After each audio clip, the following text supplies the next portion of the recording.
to bring up Ada from National J with J, who will also be speaking on behalf of Caring Across Generations, I believe, playing the role of Lisa Adler. So come on, don't be shy.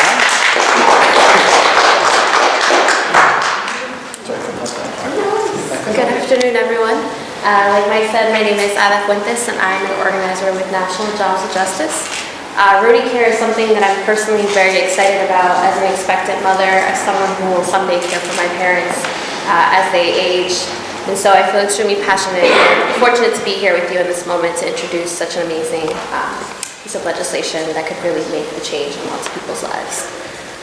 So as I mentioned, I'm an organizer with National Jobs of Justice. Jobs of Justice is a co-anchor of Caring Across Generations. Caring Across Generations is a campaign that seeks to transform our country's care system so that all families can access the care they need, when they need it, where they want it, and so workers providing care can have dignified jobs. 50 years ago, the typical U.S. household had one stay-at-home parent. As we know today, this is no longer the case. As more and more women have entered the workforce, in addition, families are having to work harder to make ends meet. Now we face a major demographic change, the aging of our country. The care needs of baby boomers are growing, and more families are sandwiched between caring for their children and caring for their parents. This reality requires bold solutions at both the federal and state level. Many caregivers, especially women, are saddled with the enormous burden of being there to care for their families both physically, financially, and emotionally. In Rhode Island, 134,000 family caregivers give an average of 142 million hours of uncompensated care for an aging parent or loved one. This is an estimated value of $1.78 billion per year.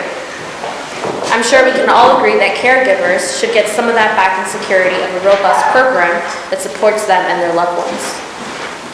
Rhode Island is one of a handful of states that has taken critical action in providing paid family leave and one of the most important protections for caregiving families.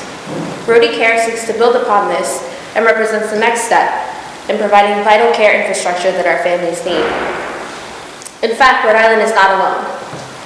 Last year, Hawaii passed a new program to provide a financial stipend for working family caregivers to allow them to remain in the workforce. Next week, the state of Washington will be hearing legislation to create a new public long-term care program that will build upon paid family leave. In Maine, voters will consider a ballot initiative in November to create a new universal home care program. Families in the 21st century require 21st century solutions. RhodyCare is our 21st century solution for Rhode Island.